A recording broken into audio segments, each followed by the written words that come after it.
Let's first look at the main concepts inside OneNote. We have 4 major concepts: notebook, section, page, and subpage. They are organized in hierarchical structure. There might be multiple sections inside one notebook, and multiple pages inside one section, and multiple subpages inside the page.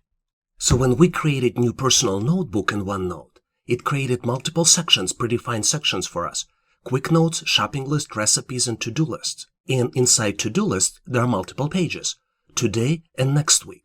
In recipes, there are multiple recipes: recipe 1 or recipe 2. In shopping lists, there are multiple pages: grocery list, birthday gift ideas. And in quick notes, there is nothing, but we can add and create new page here. You can create new page by just clicking the Add Page button and then putting a name of the page here. For example, I added 2 quick notes here: follow up with school and COVID reopening, or notes from my discussion with contractor. And I can put actual notes right here in this section of OneNote. Because OneNote provides so much flexibility in how you can organize your data, you would have to decide how would you like to build a hierarchy. Couple key considerations. Notebook is a file which is stored on your OneDrive. If I navigate from OneNote to OneDrive and then click on the documents, I can see my file right here in the list of OneDrive.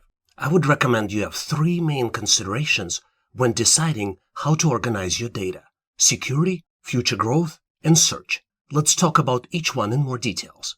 If you're planning to collaborate with other people on your notes, it might be a good idea to create a separate notebook for each category. This way you can share it with them, and you don't need to worry about them seeing other irrelevant information or something maybe you don't want them to see. For example, if you're working on a home improvement project and would like to share your notes with the contractor, you might consider creating a separate notebook for home improvement projects. Second important consideration is future growth. Would you be able to add necessary categories to your OneNote notebook?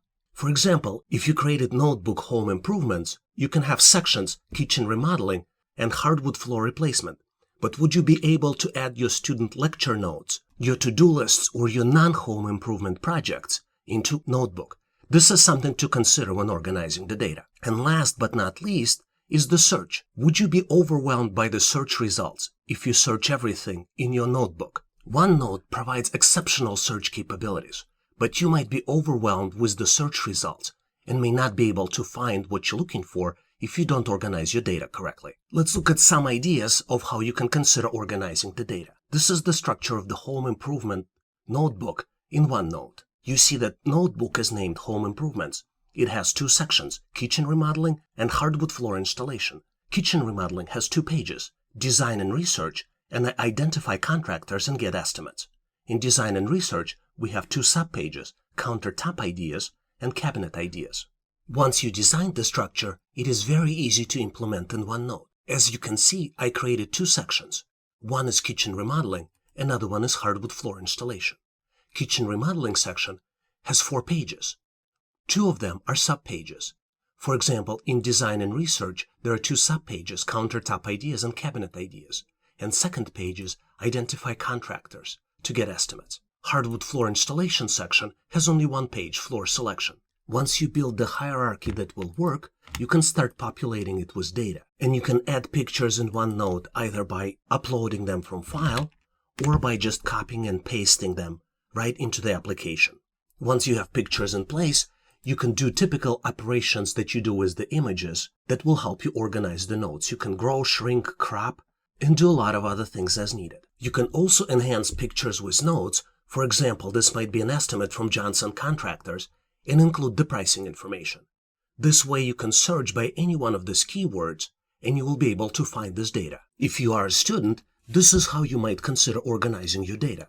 For example, if you study at University of Wisconsin, you might have a notebook related to University of Wisconsin. Your 2 sections might be fall of 2020 and spring of 2021.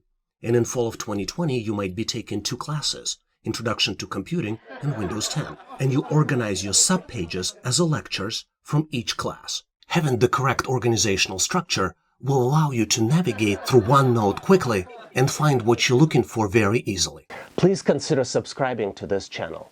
Skills that you learn here will be helpful for you now and also in the future. You also get opportunity to help other people by answering their questions and helping them solve their challenges. If you like the content, please give this video a big thumbs up.